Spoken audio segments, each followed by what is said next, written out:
Well, Minnie Driver, I watched Return to Zero, the Lifetime film, just last night, actually. And I'm not your typical Lifetime viewer, so I didn't know what to expect. And it was really good. I really enjoyed it, and you gave such an emotional performance in that. What drew you to the project just from the beginning? Well, I read the script, and it was very well written, which is really, that's the only place you can begin when you read something. And then when I found out that it was a true story, and that it was the true story of the man who'd written the script and who was going to direct the film, it suddenly became very interesting and very deep. And I knew that the experience would be a bit of a life changer for me. I knew that it was worth having a go, because I knew it was going to be an opportunity to explore some terrain as an actor that I haven't had the opportunity to explore, not recently anyway, and maybe ever. And that seemed like an amazing adventure to start out, Well, Sean, as I was telling you before we started, will be joining us next week for an interview, which we're really looking forward to. And we'll get that personal story, I'm sure, more from him. But when you've got somebody on any project, but especially this one, on set that it's their story, what does that bring to you as an actress? Well, I've never worked. I mean, I've worked with writer-directors before, and the stories have had some autobiographical aspect. But this story, the fact that this man was going to tell the most terrible thing that could happen to a parent, the most terrible thing that had ever happened to him, that he was then going to direct his own story, it felt impossible. And until I spoke to him, and we had a very frank conversation about how it was going to be possible for him to direct this. I was really taken in by him, and I wanted to help him tell the story. And I know you said that you're not a typical Lifetime viewer. Well, by the way, nor am I. And I think it's been very specific up until very recently. This network is changing. I mean, it has changed. I'm doing another project for them right now, and you say Lifetime movie to someone, it does have a rather sort of cliched, kind of overly emotional, perhaps sentimental aspect to it. And I think that this film, Return to Zero, will turn that on its head, that you can no longer think of a Lifetime movie, because this is like one of the most hard-hitting films I've ever made or seen. So I'm quite glad to be part of that as well. I think it's really interesting and great. Since he was also the director, on any given day, any given scene, was he able to really provide you with insight and tips and ideas, ways that he felt like you should take that particular scene? You know what? No, not. I mean, we talked a lot before. And I said, I have a feeling on those days when we're shooting the stillbirth scene, for example, or when we're shooting the scene where I found out that the baby has no heartbeat, which begins as a very normal doctor's visit. You come in at 0 and it ramps all the way to 100. I said to him, I don't know that I'm going to be able to have the perspective, or that you coming in and saying maybe you could try this or try this, because I think I'm going to be hitting this at 100 miles an hour in terms of emotional velocity, and I think you kind of have to stay out of the way of that train. And I would never, ever presume to say that to a director. But I sort of knew in this instance, if it was going to work, in those moments he was going to have to stay out of the way. We had huge discussions about lots of different aspects, and he was so sensitive and available. But we had these very intense conversations before we began shooting, and then often in between scenes when they were setting up and it was late at night, we would have these amazing conversations that helped me. But I think he really knew that this was a very difficult animal to navigate, and that it's hard to direct someone when they are in that kind of an emotional state. And he did a great job. He did a great job because he did a lot of it before we actually started. You have such a great ensemble here with Kathy and Paul and Alfred and so many others. And especially, I'm thinking about that Thanksgiving scene, such a great ensemble scene. So many films and movies and TV shows have great table scenes, but this one is takes you in directions you're not really expecting. What was it like to shoot that particular one? Oh God, it was really, really fun. I mean, so Kathy Baker and Fred Molina, I already knew how amazing they are, and what lovely people. Paul Edelstein. I think people probably know him from Private Practice, and maybe they've seen him on Scandal, but he is one of the most skillful actors I've ever worked with. One of the loveliest people, and to sit there with the three of them and to play for an afternoon was magic. I mean, absolutely magic. We laughed a lot shooting that scene. And there weren't a whole lot of laughs in this film, but we did laugh that afternoon a lot. Over the course of shooting, I'm sure on it, I would think on any project that's emotional and draining and goes to great depths, you've got to make it fun and loose when you're not shooting. Yeah, I actually think that that's exactly what happens. Like the harder the material, the more you need a counterpoint to that, and that in between setups you really are cracking each other up, because there's also you have to be able to let that steam off. And I couldn't really get out of the part when I would go home at night. And I've said before, I'm really not a method actor at all, but I couldn't shake off this sadness. So when we were at work, and Paul Edelstein again is one of the funniest, wittiest, quickest people.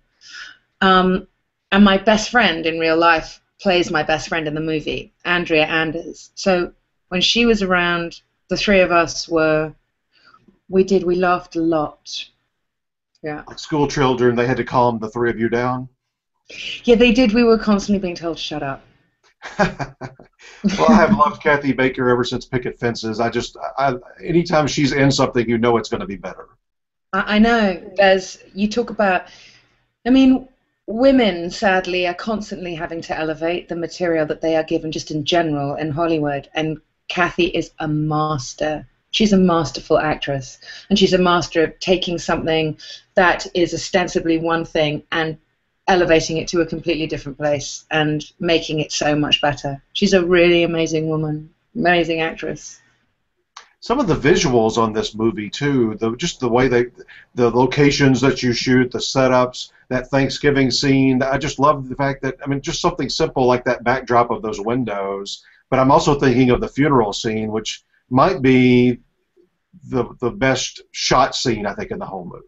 I agree. I think it was phenomenally beautiful, and we were actually sort of blessed on that day for the perfect cloud cover. But we had an amazing cinematographer, who had $5.50 to work with, and Harris, he just, through the filters that he used, through the sureness of his camera work, because he was the operator as well, he really knew what he was doing.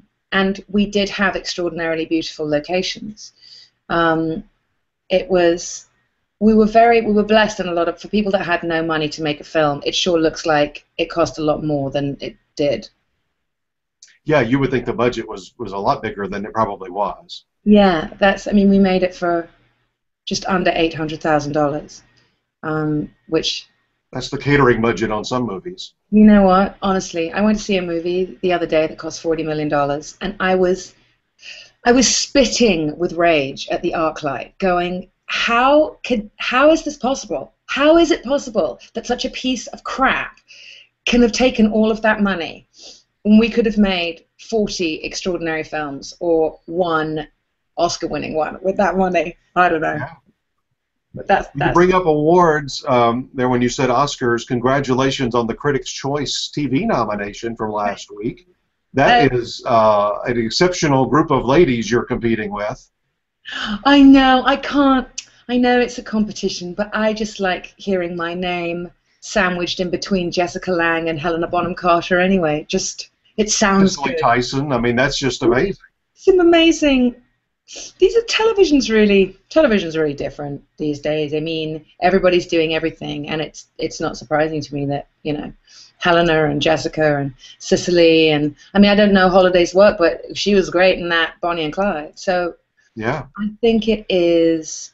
I think it's very exciting. I think a nomination is a good thing. I think it's an amazing thing. It's really nice to be acknowledged by the people working in your industry that you're doing good work. Like that feels really good. Well, in our prediction center, several of you, including yourself and the film, and Kathy and Alfred, you're all being projected right now to get nominations over in July. So we're certainly interested to see if that's going to happen. It would be well deserved based on the film that I saw.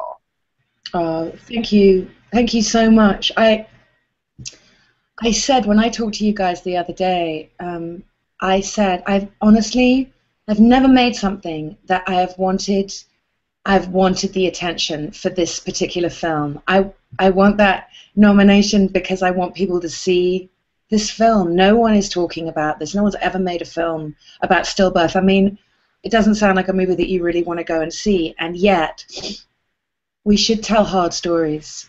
That's part of our job as like a storyteller, which is all that we are as actors, and give a voice to people that don't have that. And I am thrilled that it is this film, that it's not some hugely budgeted. That feels like huge vindication of just being an actor, you know. You just go out there and you do it. We made it for nothing. Everybody was paid nothing. But we made it with everything in our hearts. So it would be doubly sweet. And it was already very sweet to get the Critics' Choice nomination. It was amazing. Well, that would be the trifecta. You get the critics on board. You already had great ratings from the audience, and then if you can get your peers in the Emmy voting category to jump on board, that would be the jackpot. You know what? It really would. It really, really would. It would be an amazing thing. I mean, it would be an amazing thing. I don't have enough words because you don't always make things that you care about. You're a total liar if you say that you do. You make things for very different reasons, and some things turn out better than other things. But when it's used the whole of your heart, which is rare, when it's that thing that people start holding up and going, you need to look at this. The level of pride that I feel just as an actor is immense. On behalf of all the people who made that film, it's immense, you know. So it's great. It's really exciting. It's a really exciting summer. Hey, I've got another awards-related question for you. That's what we do so much on our site, and I always, anytime I have an Academy voter on, I always like to ask this question. I probably asked it 5 times in the past 10 days. And you don't have to give specifics unless you want to, but just when you've got that ballot, you've got it in your hands to vote for some actors and actresses. What gets the Minnie Driver vote? What kind of performance gets your attention? You know, the people that have moved me. The people that have moved me, and that means the people that have made me laugh, or the people that have just made me feel, or the people that I've gone on to think about them. I still think about Kate Mara's performance in House of Cards. I still think about it. I think about Robert Wright Penn. I wonder about those characters. It stayed with me. It's those kind of things. It's the storytelling, the killing. I still think about that show. So me as an Academy voter, when I sit down with this ballot and there are so many names, it's heart-led. I go with my heart. I go with the things that I watch. And I love television, you know. And I'll watch everything that's nominated. I will see it. I don't think you should vote unless you have, you know. But what about Oscars? You vote on those too, right? I do, yes, absolutely. And I, again, make a point of seeing everything. I see everything over the Christmas break. I'm never out of the arc light. They know me by name, and they know what size popcorn I like. You know, I don't know. I mean, it's one thing to say something that moves you, but I look at a category like this year's at the Oscars on Best Actor, let's say, where I got done watching all of those films and knew, you know, those were the 5 guys, you know, Bruce Dern, Matthew McConaughey, Christian Bale, Leo DiCaprio. And I'm honestly looking, I don't know what I would do if I was an Oscar voter. All 5 of these guys would have won in another year.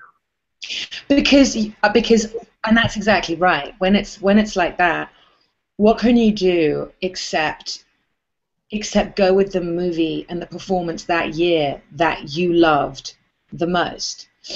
That's all you can do. Is you can't be, in a way, you can't be giving them an award for the years that they didn't get nominated, and you just want to give it to them now because they have been, even though this isn't your favorite. For me, anyway, it's got to be based on, and it was really clear for me this year. I mean, Matthew McConaughey got my vote. Like, it wasn't that hard, and I loved those other performances. I absolutely loved Chiwetel and Leonardo DiCaprio. I mean, it was astonishing. But for me, that was the performance this year. I see now why he won, because every single person I've asked this question to in the past, let's say, 2 weeks has said Matthew McConaughey's name. So he got a lot of support. That's why he was up on that stage. I know. You know, I wish June Squibb had won. I voted for her. I think she is astonishing. I thought that was an astonishingly beautiful performance. But there's, you know, and that's what you do. You vote with your heart. And I just think every Matthew McConaughey's performance went into everybody's heart, and it really wasn't to do with, oh my God, how can that be the actor from Dazed and Confused who's now doing this? It really just was on the strength of that performance. It was beautiful, and I felt that way about Jared Leto as well. You know, and that's why it's cool. That's why it's great. That's why you can constantly surprise people, and that your talent will reinvent you over and over again if you get the opportunity. You know. One last question, and by the way, if people want to watch you talk about A Boy a good bit, Rob, our editor, interviewed you about that a couple of weeks ago, and you touched on Return to Zero. That's why we wanted to talk to you again after that Critics' Choice nomination. But about A Boy, I was just telling one of your co-NBC stars from Chicago PD this, but you know, it's an incredible accomplishment to get a show to a second season. It doesn't happen very often, and to get that second season pickup, you just have to be thrilled. I mean, jumping up and down thrilled. Jumping up and down thrilled. I think David Walton and I yelled on the phone at each other for a good while. It's thrilling to be able to go back, because you're just beginning in the first season. You're just trying, and if you're lucky, if some of the stuff works and sticks, and you find your way through it. Because the second season is really where you go, okay, we're in this. Now we know where we can go, what works and what's funny, and we should probably get a little bit more like music going, or we should get a little bit more of these scenes work really well. And the fact that we get to go back and do it, I tell you, I could not be happier. It's a really good year. Practically every classic show that I can think of made more, and even though they might have been great in the first season, they make more improvement, more good adjustments from season 1 to season 2 than any other. Yeah, I think it's that sophomore. I mean, it's traditionally tricky, but it's really where you get to come into your own, and I think you get to prove that you're not just a flash in the pan. It's not just a kind of one note show, or you know, it's the same in the music industry. I think with records, it's like your sophomore record is really where you kind of come into who you're going to be and what kind of an artist you're going to be. And I think, are they really good, or was it just a one time? Exactly. I truly believe. I harass those poor writers all the time. What's going to happen? What's going to happen? Like, what do you think? But what do you think? But what about this? Like, could we do this? What do you think? And everyone's really excited, and everyone, you know, we're pitching ideas left, right, and center, and everyone's thrilled that all of us are so excited to kind of come back and do stuff. Well, Rob will interview David on Monday. If Rob watches this interview, which I'm sure he will, what's a good David question he could ask that would only be from you? that's legal and that he could actually say on camera. David can talk about sports. He could be a presenter. I've seen him be able to slip into sports vernacular. You can ask him about anything, but he is one of the most charming, brilliant, underrated actors. And people don't know how good David is yet, but they are. I mean, they're going to. But he's also, you know, I love doing interviews with him because he's really funny, but he's also really jumpy. You know, I've been doing this because I'm like 150 years old. I might miss interviews, but we have a really good time when we get. I'm sad you don't get to interview us together, but I don't know. Ask him about. Sometimes we do, but I've read the second. I think he's going to interview him solo. But but I'd heard that he's a real good chatter, so we'll see. He's great. He's funny and he's clever and he's smart and he's not like a lot of actors. He's a very self-deprecating guy. He's great. Well, thank you so much for your time today. I really appreciate it. Enjoyed the movie. Good luck with the Critics' Choice, and then I'm thinking we're going to see you on that Emmy nominations list over around July 10th. Chris, I hope so. That will be, well, I'll be in tears if I We'll do. hear you screaming from wherever you are that day. I will. I definitely will. But it'll be great. It'll be really cool. Thank you. Well, listen, have a great day. Thank you so much. Thanks very much, Chris.